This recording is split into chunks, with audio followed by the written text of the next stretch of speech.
अस्सलाम वालेकुम। उम्मीद है आप सब खैरियत से होंगे। जीएस एकेडमी के यूट्यूब चैनल पर आप सबको वेलकम करती हूँ।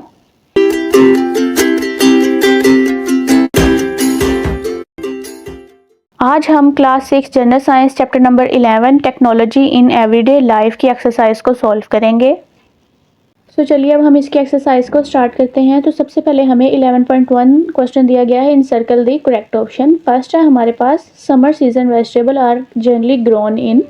जो हमारे पास गर्मियों में जो वेजिटेबल्स आती हैं वो किस मंथ में ग्रो करती हैं? नवंबर से दिसंबर में, फरवरी से मार्च में, अप्रैल से मई में या जुलाई से अगस्त में। So option B is correct, फरवरी से मार्च में। नेक्स्ट है हमारे पास winter season vegetables are generally grown in. जो हमारे पास सर्दियों में वेजिटेबल्स आती हैं वो कौन से मंथ में ग्रो करती हैं? जनवरी से फरवरी में, जून से जुलाई में, जुलाई से अगस्त में या सितंबर से अक्टूबर में। So option D is correct, सितंबर से अक्टूबर में। नेक्स्ट है हमारे पास question, which one of following is summer season vegetable. इसमें से कौन सी ऐसी वेजिटेबल है जो समर सीजन की है? रेडिश, कैरेट, गार्लिक या brinjal. So option D is correct, brinjal. Next है हमारे पास, which one of following is a winter season vegetable. इसमें से कौन सी विंटर सीजन सर्दियों की जो है वेजिटेबल है? टर्निप, कुकम्बर, ओकरा, tomato. So option A is correct, turnip, जिसको हम शलजम कहते हैं, ये सर्दियों में पाया जाता है। नेक्स्ट है हमारे पास, which one of following is not used in preparation of yogurt. जब हम दही बनाते हैं तो उसकी प्रिपरेशन में इनमें से कौन सा प्रोडक्ट जो है वो यूज नहीं होता? Raw milk, yogurt, thermometer, red chilli. So option D is correct, red chilli. Next है हमारे पास, which of following is not use in making cheese at home. जब हम चीज़ बनाते हैं घर में तो उसके अंदर जो इनमें से कौन सा इंग्रेडिएंट यूज नहीं होता? मिल्क, शुगर, साल्ट या lemon juice. So option B is correct, उसके अंदर शुगर यूज नहीं होती। नेक्स्ट है हमारे पास question 11.2, write short answers. First है हमारे पास, write name of some summer plants. हम लोगों ने समर प्लांट्स में जो हमारे पास गर्मियों में प्लांट्स हैं उनके नाम लिखने हैं। समर प्लांट्स में हमारे पास आता है brinjal, tomato, paper and cucumber. जो ये हैं ये सारे जो हैं ये समर के प्लांट्स हैं और ये हमें गर्मियाँ हैं उनमें ये हमें मिलते हैं। नेक्स्ट है हमारे पास, state names of some winter plants. सर्दियों में हमें कौन कौन सी सब्जियां मिलती हैं या कौन कौन से पौधे हमें मिल सकते हैं? सो इसके अंदर हमारे पास आता है carrot, radish, spinach, turnip and garlic. ये हमें सर्दियों में इनके पौधे मिलते हैं, ये ग्रो करते हैं। नेक्स्ट है हमारे पास question, write name of element present in chemical fertilisers. उस एलिमेंट्स के नाम लिखें जो कि केमिकल फर्टिलाइजर्स में यूज होते हैं। सो इसका आंसर है सोडियम, पोटेशियम, फॉस्फोरस। ये सारे जो हैं ये केमिकल फर्टिलाइजर्स हैं, ठीक है, जो प्लांट्स में यूज होते हैं प्लांट्स की ग्रोथ के लिए। नेक्स्ट है हमारे पास, give name of tool required for preparation of soil bed for vegetables. So इसका हमारे पास आंसर है अर्थन पोर्टलैंड, ठीक है। हमें जो जगह चाहिए ज़मीन में जो प्लांट या सीड है उसको उगाने के लिए, मैन्यूर, ठीक है, हम मैन्यूर कहते हैं खाद को। शोवल कहते हैं जो बेलचा नहीं होता जिसे हम ज़मीन में कुछ खोदने के लिए इस्तेमाल करते हैं। सीड्स ऑफ प्लांट, जो हमने प्लांट उगाना है उसके सीड्स। और वाटर, ये सारे जो हैं हमें सॉइल बेड और फॉर वेजिटेबल्स के लिए ज़रूरी होती हैं। जो सब्जियां उगानी है उसके लिए हमें ज़रूरी होती हैं, ये टूल्स हमें रिक्वायर्ड होते हैं। नेक्स्ट है हमारे पास question, name the ingredients required for preparation of yogurt. जो हम लोग दही बनाते हैं उसके लिए हमें कौन कौन से इंग्रेडिएंट्स चाहिए होते हैं?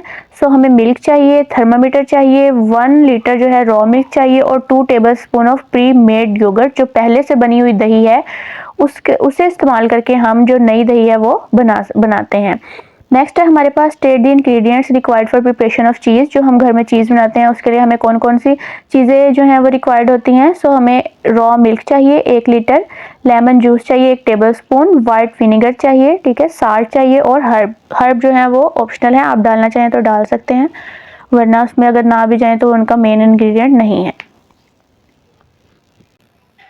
सो नेक्स्ट है हमारे पास question 11.3, write notes on the following. हम लोगों ने हमें कुछ चीज़ें दी गई हैं जिसके ऊपर हमने नोट लिखना है। फर्टिलाइजर्स, फर्स्ट है हमारे पास, फर्टिलाइजर क्या है? The additional substance applied to crop to increase their productivity. So basically जो प्लांट्स की प्रोडक्टिविटी है उसको इंक्रीज करने के लिए हम फर्टिलाइजर्स का यूज़ करते हैं। These fertilizer consist on essential nutrient and minerals। इन फर्टिलाइजर्स में न्यूट्रिएंट और मिनरल्स प्रेजेंट होते हैं, लाइक सोडियम, पोटेशियम, फॉस्फोरस, ये मिनरल्स हैं। Farmers use these to provide required nutrient and increase the crop yield. So basically जो farmer है वो इसको यूज करते हैं न्यूट्रेंट प्रोवाइड करते हैं प्लांट्स को, और जो बेसिकली इसकी जो यील्ड है, जो हमें इसकी मिकदार मिल रही है, उसको बढ़ाने के लिए यूज़ करते हैं। जो फर्टिलाइज़र हैं वो 2 टाइप्स के होते हैं, ऑर्गेनिक फर्टिलाइजर्स और इनऑर्गेनिक फर्टिलाइज़र। नेक्स्ट है हमारे पास इलेक्ट्रिक बेल। इलेक्ट्रिक बेल क्या है? The electric bell work on the principle of electromagnet. So basically इसके जो बेल है इसके अंदर मैग्नेट यूज हो रहा है। It is made up of electromagnet. A bell, ये जो इलेक्ट्रोमैग्नेट से बनी होती है, इसके अंदर एक बेल है जिसको जो कि मेटालिक कप से बना होता है। इसके अंदर एक सॉफ्ट आयरन स्ट्रिप होती है और एक स्क्रू होता है। When current is pass through this circuit, जब सर्किट से जो करंट है वो पास होगा, जो इलेक्ट्रोमैग्नेटिक है वो मैग्नेट के तौर पे जो स्ट्रिप है आयरन की उसको अपनी तरफ अट्रैक्ट करेगा। जो आयरन की स्ट्रिप है वो बेल के साथ जब स्ट्राइक करेगी तो हमें साउंड सुनाई देगा। Simultaneously its contact with screw is broken and circuit break and current stop flow through the electromagnet. So basically ये सारा फिनोमेना क्या है कि जो बेल है इसके अंदर जो मैग्नेट है वो इसके अंदर यूज होता है, और इसके अंदर एक मेटालिक कप है और आयरन है। जो आयरन है वो मैग्नेट जब उसके साथ अट्रैक्ट करेगा, जो स्क्रू है वो वहां से टूट जाएगा और जो सर्किट है वो ब्रेक होगा, और जो करंट है वहां से वो फ्लो करना स्टॉप हो जाएगा इलेक्ट्रोमैग्नेट में। As iron strip come back to its original position, जो आयरन स्ट्रिप है वो अपनी ओरिजिनल पोजीशन पर आएगा तो वहां से इलेक्ट्रोमैग्नेट जो है वो करंट पास होना शुरू हो जाएगा। This phenomena happen many time in a second. यही फिनोमेना जब 1 सेकंड में काफ़ी दफ़ा होगा तो जो हैमर है वो स्ट्राइक करेगी बेल के साथ, और हमें जो बेल की साउंड है वो हमें सुनाई देगी। The bell ring until circuit is switch off. So basically हमें जब बेल जो है वो उस वक्त तक हमें सुनाई देगी जबकि जो सर्किट है वो स्विच ऑफ नहीं हो जाता। सो नेक्स्ट है हमारे पास सोलर ओवन। सोलर ओवन क्या है? Solar cookers are also use for cooking food by using the energy radiated by the sun. जो सूरज से एनर्जी है उसके थ्रू हम लोग जो खाना है वो उसको बना सकते हैं। Solar oven work on the principle that sunlight warm the pots which are use for cooking the food. So basically जो सोलर ओवन है वो किसके प्रिंसिपल पे यूज हो रहे हैं कि जो सनलाइट हमें सूरज से मिल रही है उसके थ्रू जो बर्तन है वो गर्म होते हैं और उसके बाद हम खाना बनाते हैं। The warming of this pot occur by converting light energy to heat energy. So basically इसके अंदर जो लाइट एनर्जी हमें सूरज से मिल रही है वो हीट एनर्जी में कन्वर्ट हो रही है। कनकेव मिरर्स जो हैं वो यूज होते हैं कुकर्स में, क्योंकि जो मिरर्स हैं वो रिफ्लेक्ट करते हैं सनलाइट को, और जो सिंगल फोकल पॉइंट है उस पे आके हमें वो जो है वो एनर्जी कन्वर्ट होती मिलती है। सो नेक्स्ट है हमारे पास क्वेश्चन 11.4 इन्वेस्टिगेट। फर्स्ट है importance and uses of technology in everyday life. So हम जो एवरीडे लाइफ जो हम रोज़मर्रा की ज़िंदगी गुजार रहे हैं इसके अंदर टेक्नोलॉजी का क्या यूज़ है और क्या इसकी इंपॉर्टेंस है। सो इसका हम आंसर देखते हैं। Technology has contributed more than anything to help mankind live a life of luxury and convenience. So basically जो हम लग्जरी लाइफ गुजार रहे हैं, जो हम अच्छी ज़िंदगी गुजार रहे हैं, जो हम हमारे लिए आसानियाँ पैदा कर रहा है वो टेक्नोलॉजी ही है। From top to bottom in every aspect of life technology has revolutionised life and life activities. तो बेसिकली जो टेक्नोलॉजी है वो टॉप से लेकर बॉटम तक जितने भी एस्पेक्ट है हमारी लाइफ के उसके अंदर टेक्नोलॉजी जो है वो अपना अहम किरदार अदा कर रही है। It is also because of technology that we have now our world and space better. So यही वजह है, टेक्नोलॉजी की वजह से ही हम अपनी जो दुनिया है इसमें बहुत से काम और हम अपनी दुनिया को जो है वो बेहतर जान सके हैं।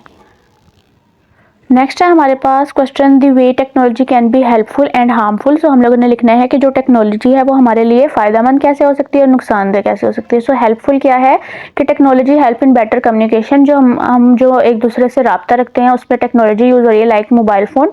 उसके बाद हम एजुकेशन में इसको यूज़ कर सकते हैं। जो हेल्थ सेक्टर है वहाँ पर टेक्नोलॉजी यूज़ हो रही है, मतलब जितना भी डाटा स्टोर हो रहा है हमारे हॉस्पिटल्स में, लैब्स वगैरह में, ये सारा जो है ये टेक्नोलॉजी की ही वजह से हो रहा है। उसके बाद जो सेफ्टी है उसके अंदर भी टेक्नोलॉजी यूज़ हो रही है। सो अब ये हमारे लिए नुकसानदेह कैसे हो सकती है? ये depression and other mental health issues को जो है हमारे अंदर टेक्नोलॉजी की वजह से पैदा हो सकते हैं। लैक ऑफ स्लीप, मतलब कि अगर हम जो फ़ोन है उसको अगर हम ज़्यादा इस्तेमाल करें और जो हमारे सोने का जो स्लीप साइकिल है वो कम हो तो उसकी वजह से हमें जो है वो नुकसान उठाना पड़ सकता है। सो वेस्टेज ऑफ टाइम भी है टेक्नोलॉजी, लॉस ऑफ प्राइवेसी भी है। नेक्स्ट है हमारे पास question what are pesticide, how are they important. Pesticide क्या है? पेस्टिसाइड बेसिकली एक केमिकल सब्सटेंस है जो कि हमारे जो पौधों में ऑर्गेनिज्म होते हैं उनको हार्मफुल करते हैं, पौधों को उसको डिस्ट्रॉय करते हैं।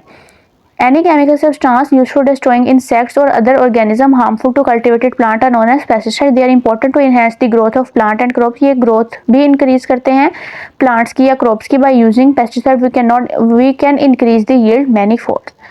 सो नेक्स्ट है हमारे पास question use of micro organism in food industry. Micro organism कैसे यूज होते हैं हमारी फूड इंडस्ट्री में? बैक्टीरिया एंड यीस्ट जो है ये यूज होते हैं फूड आइटम्स बनाने में। जो यीस्ट है ये ब्रेड एंड चीज बनाने में यूज होती है, जबकि जो बैक्टीरिया है ये दही बनाने में यूज होती है। सो स्टूडेंट्स, ये थी हमारी आज की video chapter number 11 technology in life, जिसमें हमने इसके एक्सरसाइज को सॉल्व किया। मिलते हैं आपसे नेक्स्ट वीडियो में। अल्लाह हाफिज। Thank you for watching GS Academy.